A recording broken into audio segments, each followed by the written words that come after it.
Nós vamos prosseguir com a série Perdão, só para quem sabe perder. E nós vimos na quarta-feira passada sobre a igreja como uma comunidade perdoadora. Hoje queremos tratar do perdão após perdão. Quantas vezes temos que perdoar? Qual a frequência de perdão que deve ser oferecido e ofertado? Então nós vamos tratar disso aí, tá bom? Eu quero começar, irmãos, com essa foto. Ela é real, é chocante. Essa foto foi produzida em 1994, quando houve o genocídio terrível na Ruanda, na África. Há vários filmes, pelo menos 10 assim, de memória, que tratam desse genocídio. Foi uma guerra tribal entre duas tribos por questões políticas, por rivalidade política, e aproximadamente morreram 1 milhão de pessoas. É interessante você ler sobre isso e ver os filmes que tratam disso. E há um depoimento de uma criança que ela diz o seguinte, sobre os algozes, os assassinos da sua família. Foi reportado isso na revista New York Times. Ele matou meu pai e 3 irmãos. Ele cometeu esses assassinatos com outras pessoas, mas veio sozinho até mim e pediu perdão. Ele e um grupo de outros criminosos que estavam na prisão me ajudaram a construir uma casa com telhado coberto. Eu estava com medo dele. Agora que lhe dei o perdão, as coisas tornaram-se normais e na minha mente me sinto bem. Então, o depoimento de uma criança, falando daquelas pessoas que mataram, destruíram a sua família. Eles estavam presos, o regime presidiário lá é diferente, o preso tem que restituir, tem que trabalhar em prol daqueles que ele prejudicou. Então, eles fizeram uma casa e pediram perdão para esse menino.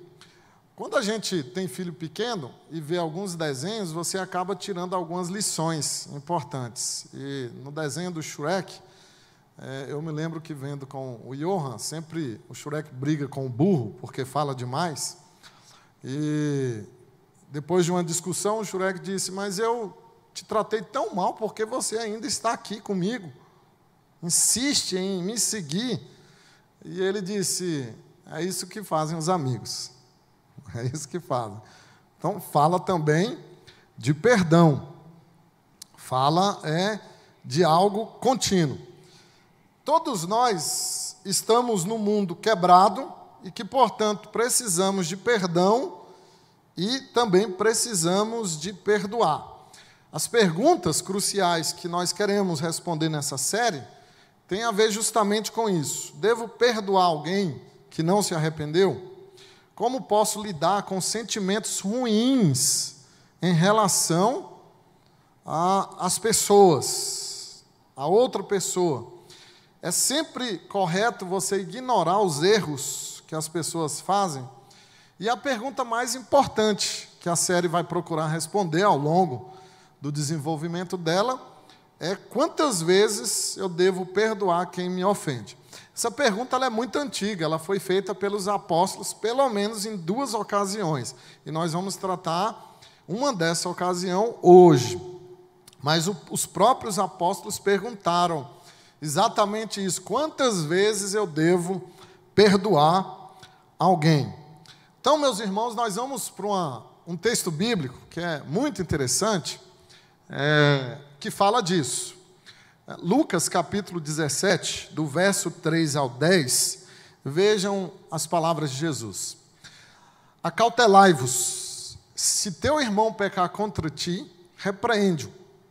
Se ele se arrepender, perdoa-lhe. Se por 7 vezes no dia pecar contra ti, e 7 vezes vier ter contigo dizendo, estou arrependido, perdoa-lhe. Então disseram os apóstolos ao Senhor, aumenta-nos a fé.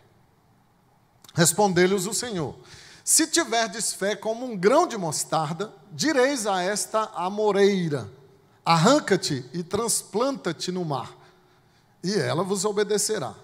Qual de vós, tendo um servo ocupado na lavoura ou em guardar o gado, lhe dirá quando ele voltar do campo: vem já e põe-te à mesa? E que antes não lhe diga: prepara minha ceia, cinge-te e serve-me enquanto eu como e bebo. Depois comerás tu e beberás.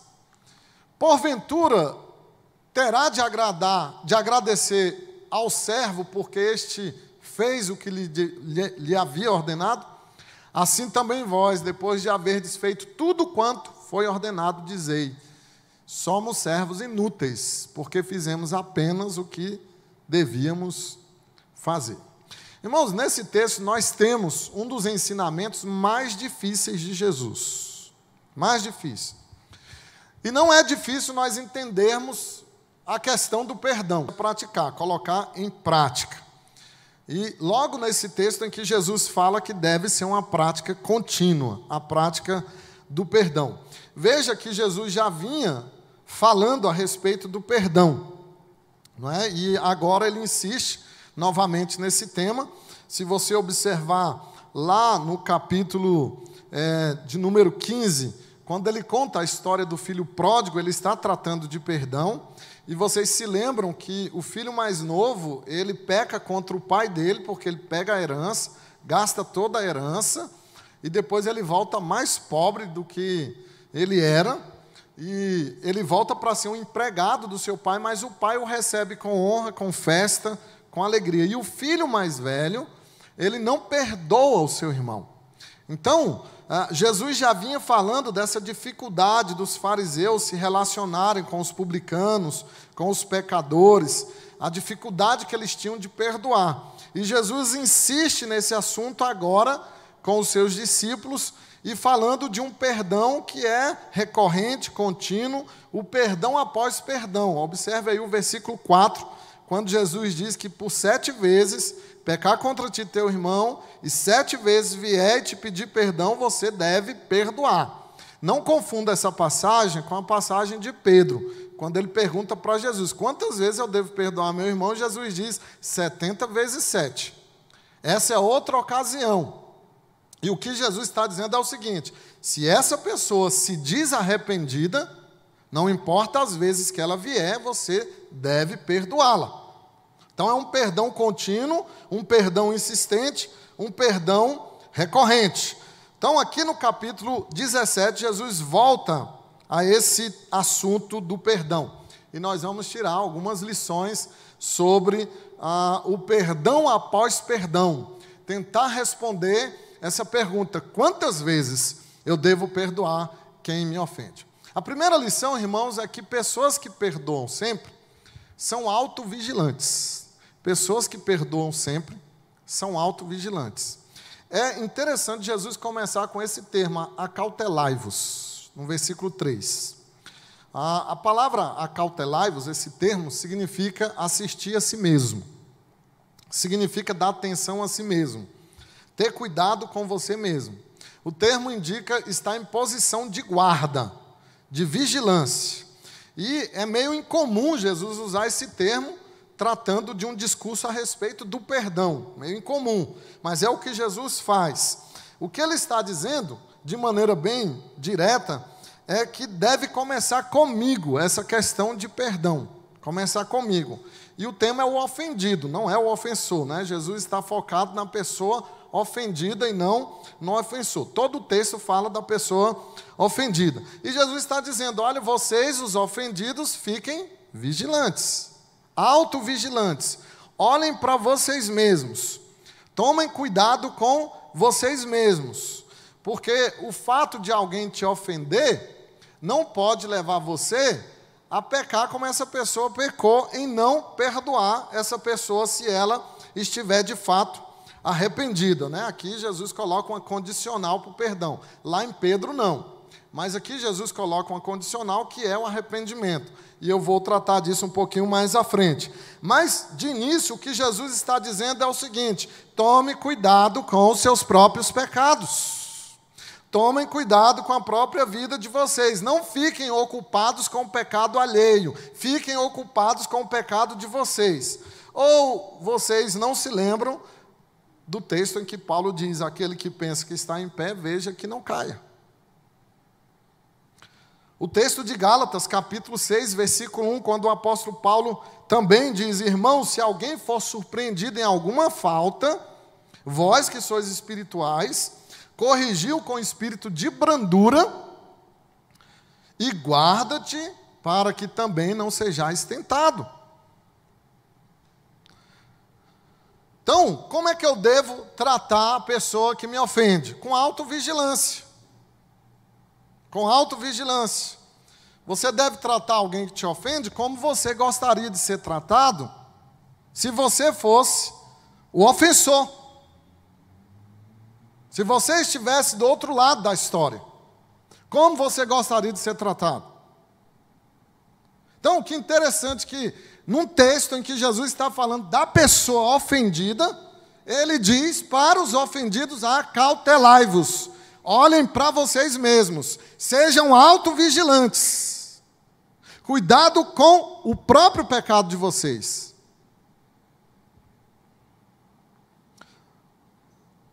Nós estávamos numa reunião de presbitério e estava bem acalorada a discussão, porque o assunto era ajudar a viúva de um pastor. Votar um salário mínimo para essa mulher, porque o pastor morreu sem pagar o INSS e a família ficou sem nada. Essa discussão varou madrugada. E, enfim, o presbitério decidiu ajudar. Mas teve um pastor que se levantou muito contra e bateu muito, que não era propósito do presbitério ajudar a viúva, que era a igreja local e não o presbitério.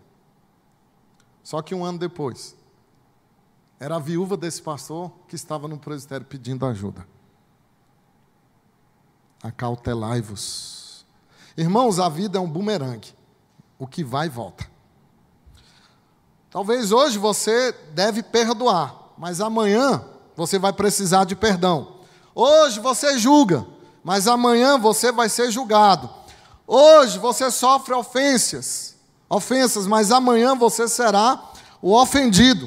Por isso que Jesus, ele começa dizendo: acautelai-vos, fiquem atentos, fiquem em guarda, olhem para vocês mesmos, sejam autovigilantes, vigiem a sua própria vida, cuide da sua própria vida. Em outras palavras, Jesus está dizendo que nós devemos cuidar de como lidamos com a falta das pessoas contra nós. Acautelai-vos, seja autovigilante. Se você conseguir se colocar no lugar da outra pessoa, muita coisa vai melhorar no seu relacionamento. Mas há uma segunda lição. Pessoas que perdoam sempre são discretas. Discretas. Verso 3 ainda. Se teu irmão pecar contra ti, repreende-o. Se ele se arrepender, perdoa-lhe. Veja que Jesus está falando de um pecado contra você. Contra você. Como você tem que lidar com a pessoa que peca contra você? Quando alguém ofende você, o que você tem que fazer? O que normalmente as pessoas fazem? Tem 3 tipos de reação. Os autoindulgentes, que começam a lamentar, sentem dó de si mesmos e começam a falar dessa ofensa para outras pessoas. Começam a falar do ofendido para outras pessoas. Jesus está falando que não é assim que nós devemos agir. Tem um outro grupo que fica furioso, que faz tempestade, que procura tornar a sua ira conhecida de todos. Também Jesus diz, não é para agir assim. E há um grupo aparentemente mais piedoso, mais espiritual, que vai até a igreja, aos líderes, e chegam lá e dizem assim, bem, eu não quero fofocar, mas olha o que fulano fez. Jesus também diz que você não deve fazer assim. Nesse texto, não. O pecado é contra você. O que Jesus está dizendo aqui, irmãos, é que você tem que ir até o ofensor. Você tem que ir até ele e repreendê-lo. A palavra que para repreender é aconselhá-lo, convencê-lo. Não é acusá-lo, mas convencê-lo e confrontá-lo amorosamente. Jesus está dizendo que você tem que ir ao seu ofensor e dizer: olha o que você fez comigo. Jesus está exigindo discrição. Ele não está falando para você falar para uma terceira pessoa. Ele não está falando para você envolver liderança de igreja. Ele não está falando para você envolver a sua família. Ele não permite você sair falando para os outros. O fato é, você tem que ir à pessoa e conversar com ela sobre o assunto. E veja que o texto está dizendo que não importa o quão inocente você seja ou imagina que seja. Não importa. Você tem que ir até essa pessoa. E é você que tem que ir. Aqui não manda o ofensor ir até você. Manda o ofendido ir até o ofensor e resolver essa situação. Então a ordem direta de Jesus aqui é para você procurar a pessoa que pecou contra você, somente essa pessoa e mais ninguém. E isso é ser discreto. Suponha que você está noivo, a sua noiva tem 15 anos, e ela aparece grávida. E você diz: mas como você está grávida? Ela disse: não, é do Espírito Santo. O que você acha? Numa cultura machista, extremista, radical, José estava diante dessa situação. Maria chega para ele, grávida, e diz assim: olha, é do Espírito Santo. Ele não acreditou em Maria. Ele interpretou a situação erroneamente. Mas lá em Mateus, irmãos, capítulo 1, versículo 19, olha a atitude de José. Diz que José, sendo justo, não querendo infamar Maria, resolveu deixá-la secretamente. Isso é discrição. Deus não gosta de indiscretos, de falastrões, falam pelos cotovelos. O Deus que poderia, na sua justiça, expor qualquer um de nós, Ele não faz isso. Ele nos cobriu. Então, a discrição de José é impressionante. A discrição é a maior das virtudes.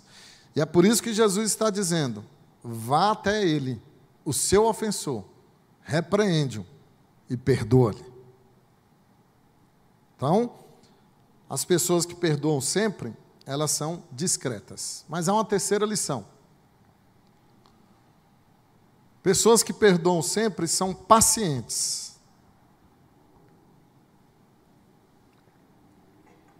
Verso 4.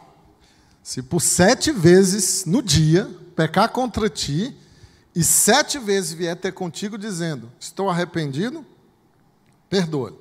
Bom, você vai observar que a Bíblia insiste no número 7, porque o 7 é completude. As coisas só ficam completas quando você tem essa atitude de paciência, de longanimidade, que é um fruto do Espírito, não é? Você ter uma resistência longa, quilométrica.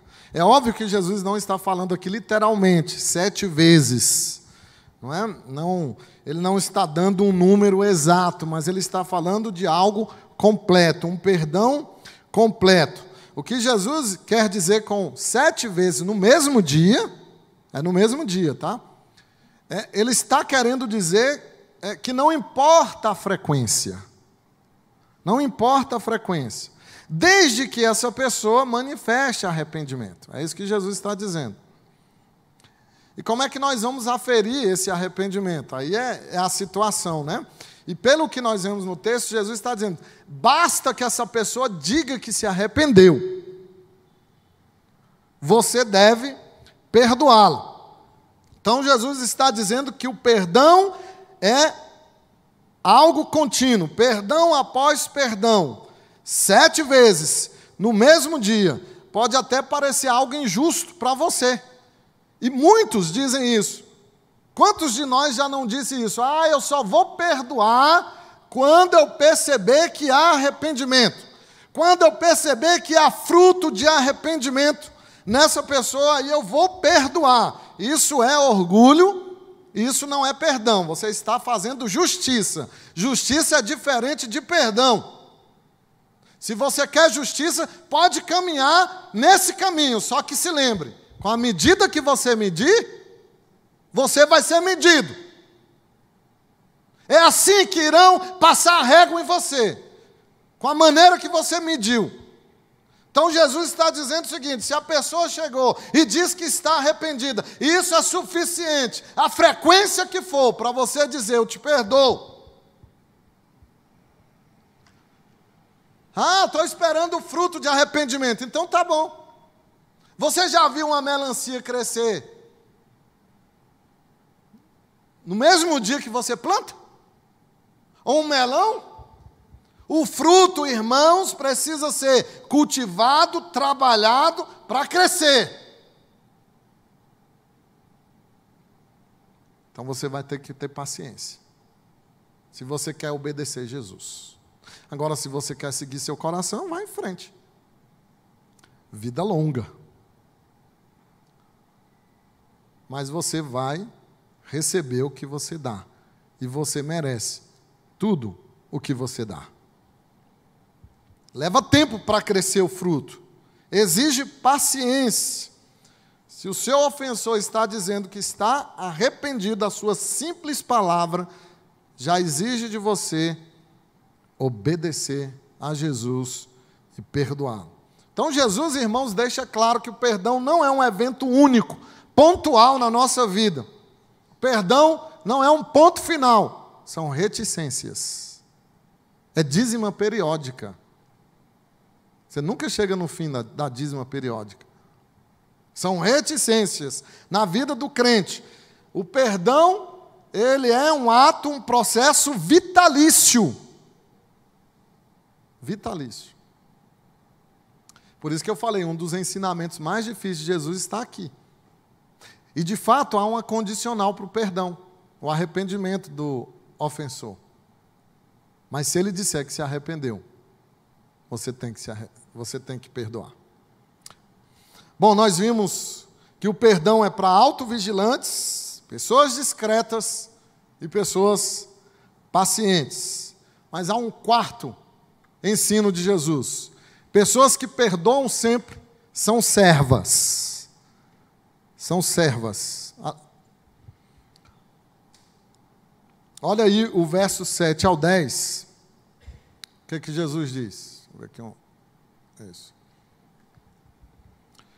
Qual de vós, tendo um servo ocupado na lavoura ou em guardar o gado, lhe dirá quando ele voltar do campo: vem já e põe-te à mesa?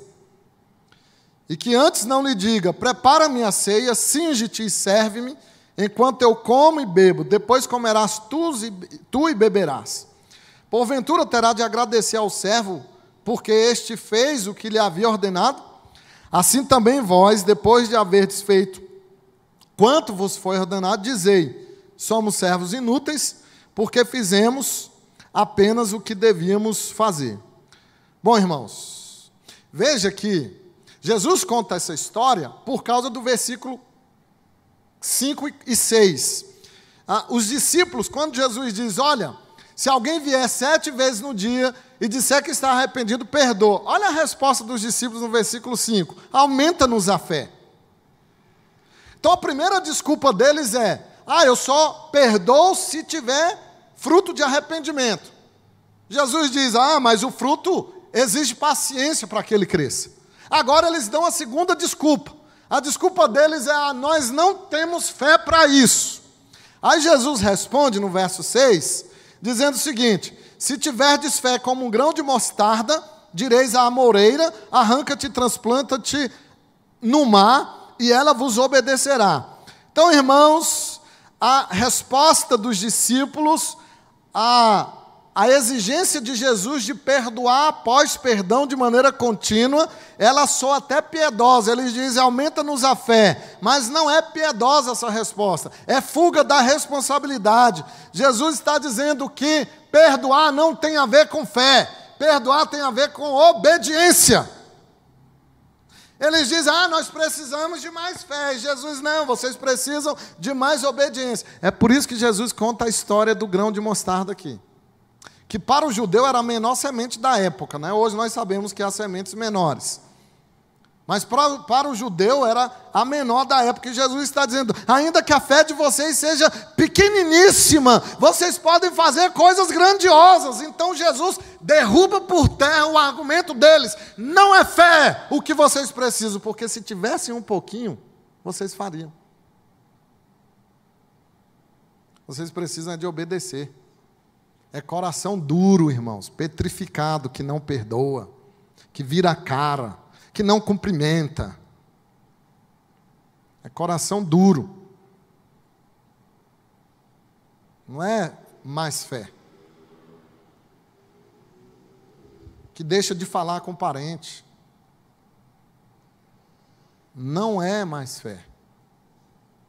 E aí, irmãos, Jesus, para complementar, ele conta a história do servo.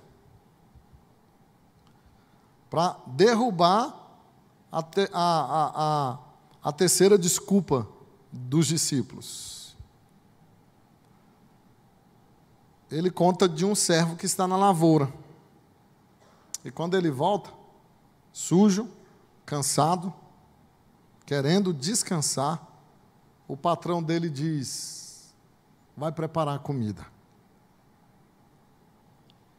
E ele tem que obedecer o seu patrão, mesmo que o seu desejo é outra coisa. Ele queria comer, ele queria descansar, mas ele tem que obedecer o seu patrão. Então Jesus está destacando com isso que nós não podemos confiar nos nossos sentimentos. Jesus está dizendo que perdão não tem a ver com eu sentir vontade de perdoar.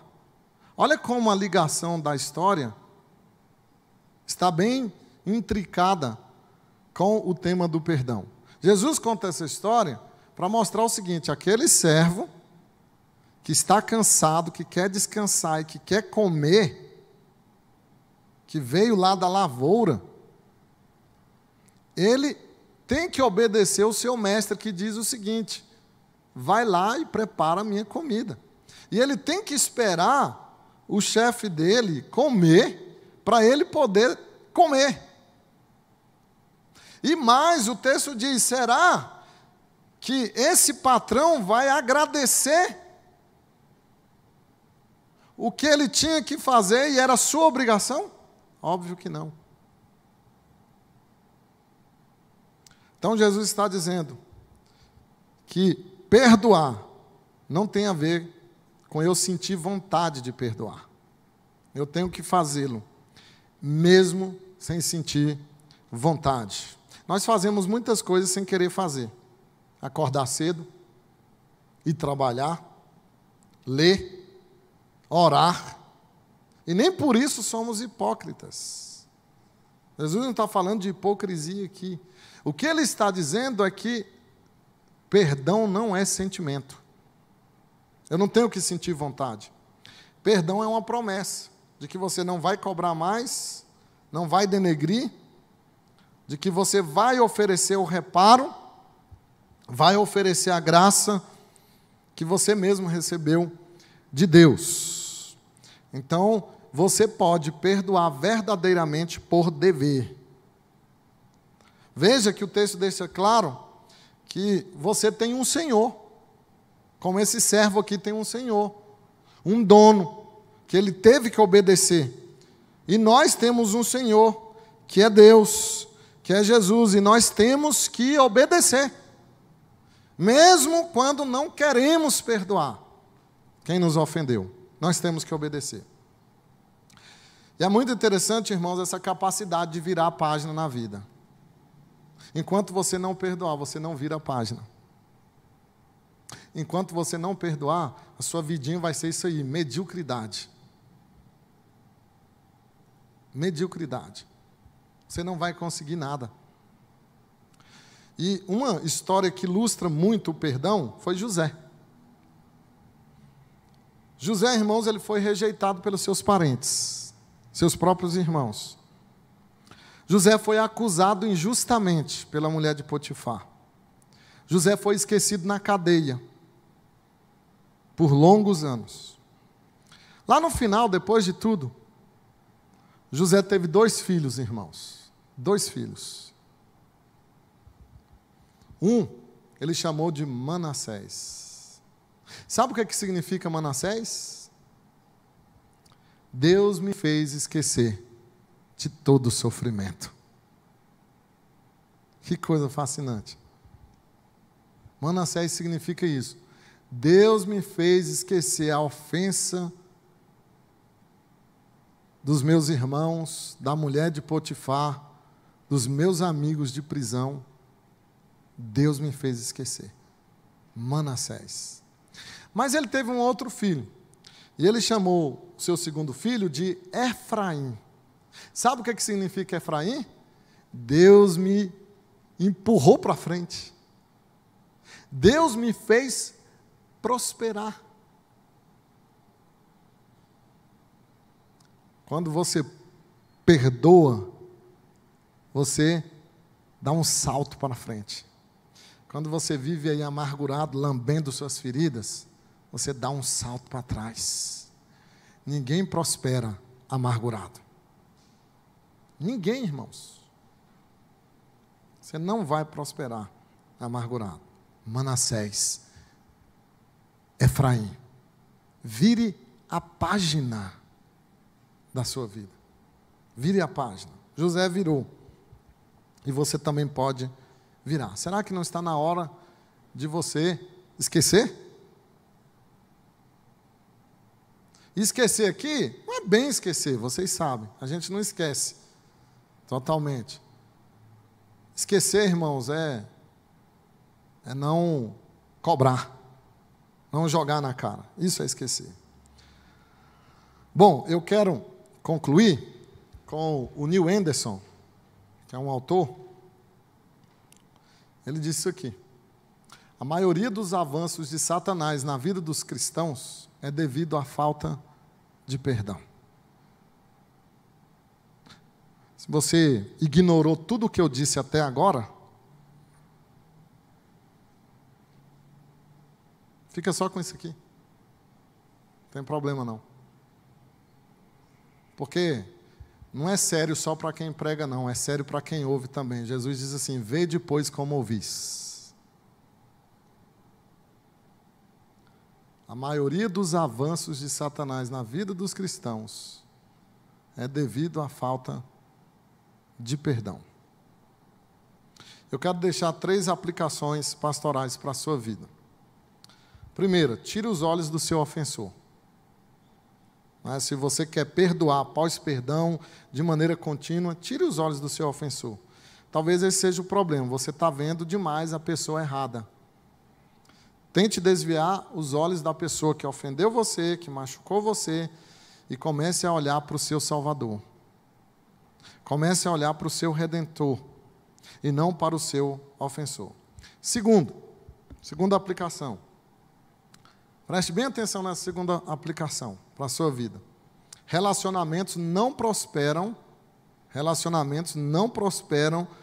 porque os culpados são punidos. Não, mas porque os inocentes são misericordiosos. Relacionamentos prosperam porque os inocentes são misericordiosos. Será que algum relacionamento no seu mundo aí está sedento de misericórdia? Será que alguém precisa ser assegurado com a sua graça? Será que você está buscando justiça e não encontra perdão, não encontra paz? E terceiro, lembre-se, você nunca perdoará alguém mais do que Deus perdoou você. Você nunca vai perdoar alguém mais do que Deus perdoou você. Deus nunca vai te mandar fazer algo que Ele mesmo não tenha feito. E Deus perdoou você. Isso é suficiente para você perdoar quem te ofendeu. E não há ninguém que você vai perdoar mais do que o próprio Deus perdoou você. A maior ofensa você fez contra Deus. E nenhuma ofensa de ninguém vai ser maior do que a sua ofensa contra o Senhor. Então é isso, tire os olhos do seu ofensor, coloque no seu Redentor. Relacionamentos prosperam não porque culpados são punidos, mas porque inocentes são misericordiosos. E nunca esqueça que você não vai perdoar alguém mais do que Deus perdoou você. Vamos ficar de pé e orar. Senhor, obrigado pelo teu perdão, profundo, gracioso, permanente, eterno, e com esse tipo de perdão, recorrente, contínuo, o Senhor nos manda também perdoar aqueles que nos ofendem. E pessoas perdoadoras são autovigilantes, olham para si mesmas, reconhecem o seu próprio pecado. Pessoas, ó Deus, que são perdoadoras, são discretas, são pacientes e são servas. Por isso perdoa. Somente o eleito, o servo do Senhor, concede perdão. Nós te agradecemos, porque o Senhor nos perdoou, e te pedimos a graça para também perdoarmos, como o Senhor nos perdoou. Perdoar as ofensas de quem tem nos ofendido, assim como o Senhor também nos perdoa. E que a graça bendita de Deus, o amor de Cristo, a paz, o consolo, a bênção, o perdão de Jesus, a alegria do Espírito Santo, seja contigo hoje e sempre. Amém.